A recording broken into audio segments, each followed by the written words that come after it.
Such an important issue in fundraising when we think about diversity, equity, inclusion, and belonging, and when we think about ethical fundraising. Hi, I'm Bill Stanczykiewicz. This is the first day from the fundraising school, and I'm joined today by Tara Adams and by Tony Pomonis. Tara and Tony are the founders of Cognitive Empowerment Consulting Group. Tara also is part of the fundraising team at North Carolina State University, while Tony raises money at the University of Central Florida. And Tara, thanks so much for being with us on the Fundraising Schools podcast. Thank you so much for having me. And Tony, greetings to you as well. Thanks for being with us. Thanks, Bill. We appreciate it. So the two of you have come together on this important topic of how can we fundraise, if at all, from our neighbors who have intellectual and developmental disabilities. Tara, let me start with you. What led you and Tony to specialize in this field of fundraising? Yeah, so Tony and I started in this space specifically because we had each had our own harrowing experience as fundraisers, where we encountered a donor who was older and clearly was not in a space cognitively where they should be having conversations about making a gift. And this led us each down our own path, where we discovered, thankfully in the moment we had done the right thing, but in seeking out additional help, resources, best practices, there was simply nothing there. And through a fortuitous connection at a conference, we met each other and started down this path to do this important work. And Tony, how long had you been fundraising before these experiences started to happen? And where were you turning for those resources to try to help you as you were meeting donors in this situation? Yeah, Bill, it was right at the onset. So I jumped into fundraising with both feet in 2015, and within 6 to 9 months of my assuming that role at the University of Illinois, I started to have these harrowing experiences and encounters with individuals. And when I would go back to the home office and ask for supervisory support and guidance, I was really shocked at the dearth of available resources in ways in which folks could really direct me to learn more about this topic. And that's really what led us down this path of discovery and research and ultimately collaboration. So Tara, all three of us work in higher education. Our research colleagues like to talk about, doing a landscape analysis, right? What exists now and what are the strengths, what are the gaps before we try to discover what's new? Help us understand that process for you and Tony. Tony mentioned, I'm going through this. I'm not finding any resources. I'm assuming the same was true for you. And thus was born the Cognitive Empowerment Consulting Group. What were you guys finding and what gaps did you see that led you deeper into this work? Frankly, Bill, we weren't finding anything. We had both done our own individual searches. There was nothing at the institutional level. There was nothing regionally, nationally that we could find that was specifically addressing this topic of how to ethically and legally handle a situation when you're encountering a donor who is showing signs of cognitive impairment, who may have a diagnosis such as Alzheimer's disease or dementia. And, we definitely started down our own path of trying to build those resources out. Certainly the Case Donor Bill of Rights was incredibly helpful. AFP's Principles of Ethical Fundraising was also a great cornerstone for us to begin our own work in developing some of these resources. But importantly, in neither of those documents, is there anything specific to how to handle the situation of cognitive impairment in elderly donors? And Tony, how did you go about building guidelines for fundraising in this circumstance? It's important to note, Bill, that Tara and I just went about this in an almost discovery mode. We wanted to talk with as many different people as possible to learn from other experiences and possible best practices.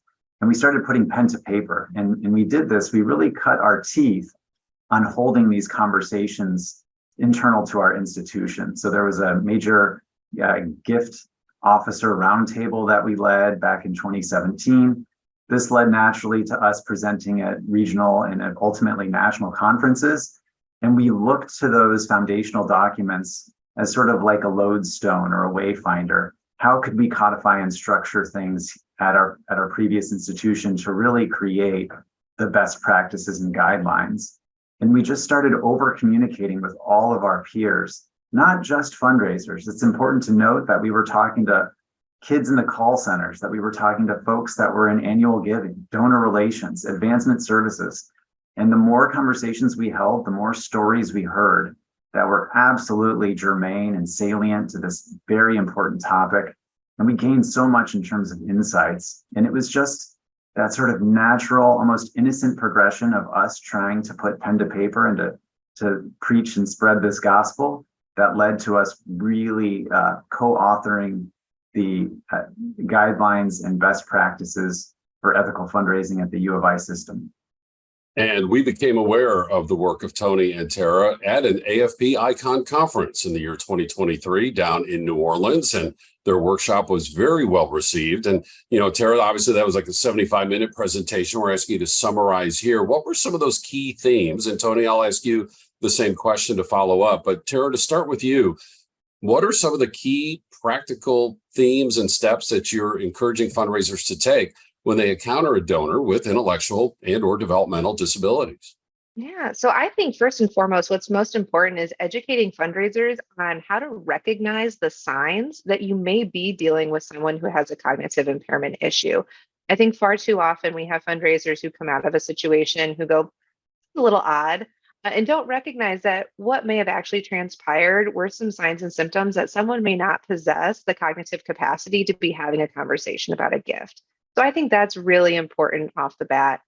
And secondly, I think it's really important to recognize that no matter what best practices your institution implements, it's important that no one ever has to make a decision about this type of situation in a vacuum. It should always be a team effort. A fundraiser should never have to make a decision on their own about how to move forward when they're faced with this situation. And so Tony, Tara talked about identification, awareness that somebody might have a cognitive impairment. We can go back with our colleagues and discuss how to work through this. How do we work through this? Do we just simply stop because we think the person's not capable of making a rational, well-informed, reliable decision? Are there other ways we can go about approaching this donor? What advice do you have for fundraisers in that regard? So, Bill, you really cut to the heart of it here. And if someone doesn't have donative capacity, if they have some form of dementia or cognitive impairment, then they are unable to make a gift. So I always land on do the right thing and get caught doing it. We do not solicit the cognitively impaired for major gift work ever. We're part of a noble profession. We've got to do the right kinds of things, and we've got to be able to look at ourselves in the mirror at the end of the day. This is not some bad movie from the 20th century where we're closing deals and conducting lunches over martinis. This is very important, meaningful work for the social good. And right at the beginning of that, we've got to be very almost philosophical about this. We've got to do the right thing, and we cannot be soliciting the cognitively impaired for major gift work ever. And part of that is having what Tara described as a very deep and meaningful conversation with teams of folks. Could it be internal to our institution? Could it be folks that are decision makers in that particular individual's orbit? We've got to have that kind of approach where we're rolling up our sleeves and we're doing the hard work to make sure that we're doing the right thing. Tony, that was so well said and is consistent with our teaching at the fundraising school, where we emphasize we don't teach fundraising. We teach ethical fundraising. That goes back to our founder in 1974, Dr. Henry Rosso. And ethical teaching is part of every single one of our courses, either as a module or woven through the curriculum. And you summarized that so well. Tara, let me ask you, and again, this is not meant to sidestep the donor who has a cognitive impairment or, kind of move around or manipulate. But a fundraiser might think, I wonder if they've granted power of attorney to a family member or, some type of decision-making authority to a friend or a family member. Is that part of this work, or is it just this person has an impairment? We're just going to politely decline and not fundraise from this person? No, I think that's an incredibly important part of this conversation. And while Tony hit it on the head, we do not solicit the cognitively impaired. In transitioning them to stewardship, we're still respecting and honoring the relationship that they have developed with your organization or institution. And we're not also saying that a gift is necessarily dead simply because you encounter someone who may not possess the cognitive capacity to make a gift. If you are including others, which may include someone who possesses power of attorney or conservatorship over that donor or that prospect, you can shift that giving conversation while still respecting that relationship that the donor has. So I don't think that's sidestepping them at all. That's ensuring that their legacy with your organization is being respected. and that any giving that they may still want to do can happen with the right person. And Tony, I think, this is a challenging situation that needs to be handled with great care. And I'll ask you maybe to conclude, and then I'll ask both of you for words of advice. But, Tara started at the beginning with the whole important point of identification. And I'm thinking, what does it mean for a fundraiser who's known a donor for a long time? Like, we might meet somebody for the first time and see if they have a cognitive impairment. But I've known somebody for a long time, and now I'm starting to notice some things, right? Maybe notice some difference in their behaviors and their communication abilities and so on and so forth. I would think that would just be so difficult for the fundraiser to just try to identify what's happening there. Has this been part of the advice that you provide through the Cognitive Empowerment Consulting Group?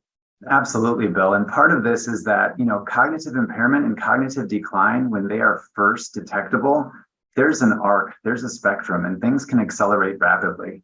One of the things that Tara mentioned about stewardship, and it not necessarily meaning the conclusion or end of a major gift, is absolutely true. I implore everyone to just be very, very courageous and to conduct an almost investigation to make sure that we are covering all the bases, to communicate, to over communicate, to try to reach out to those family members. The best way that I can really articulate this or exemplify this work, Bill, is in my own harrowing experience. We'll call this couple John and Jane. John sat me down and said, Tony, Jane is the same wonderful, talented, beautiful woman that I married 50 years ago, but some days she is not herself. And in that particular instance, John had conservatorship, and he ultimately made the major gift decision on Jane's behalf. So I urge all fundraisers and all folks that are in advancement to just be intrepid and to do the right thing and to continue to do this work because it's meaningful, it's productive, and it's really, really good for society for us to be talking about these things. Can learn so much today from Tara Adams and Tony Pomonis, and they have given us some good practical steps to take as well.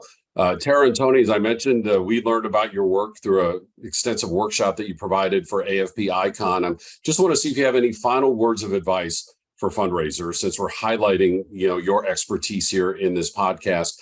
Tara, let me turn to you first, and then to Tony.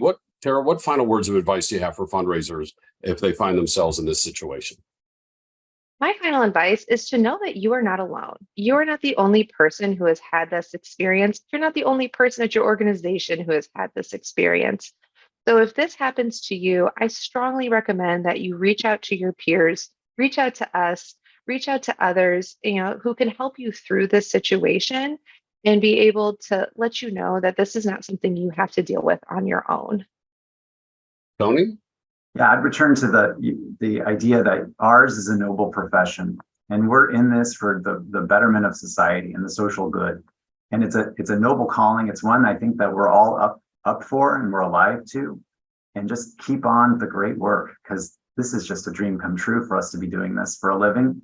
And I couldn't ask for a better set of partners and colleagues with which to conduct this work. Tara Adams and Tony Pomonis, founders of Cognitive Empowerment Consulting Group, and Tara raising money at North Carolina State University, Tony raising money for the University of Central Florida.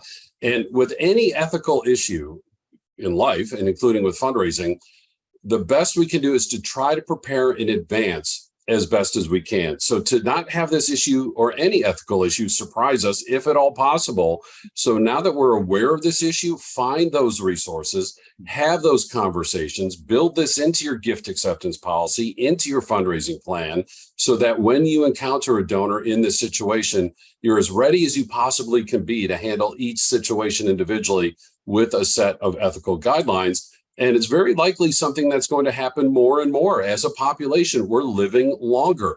And if our bodies are staying physically healthy, maybe our minds are not. And we hear more about cognitive impairments as our society grows older. So it's such an important topic as we think about diversity, equity, inclusion, and belonging. That includes our neighbors who have different disabilities. And of course, as we think about ethical fundraising. This is woven through all of our curriculum at the Fundraising School, 22 public courses leading to 4 different certificates. We teach in person and online. We also have custom training that we can design specifically for your nonprofit, your association, your region in the United States, anywhere across the world. We have quarterly webinars. We have these free podcasts, And all of this is gathered in our book, Achieving Excellence in Fundraising, the 5th edition that came out in 2022. All the information available on our website at philanthropy.iupui.edu/the fundraising school. I'm so grateful to our guests today, Tara Adams and Tony Pomonis. Our producers today are Mike Anthony and Jennifer Boffman. I'm Bill Stanczykiewicz, and now you are more fully informed on this first day from the fundraising school.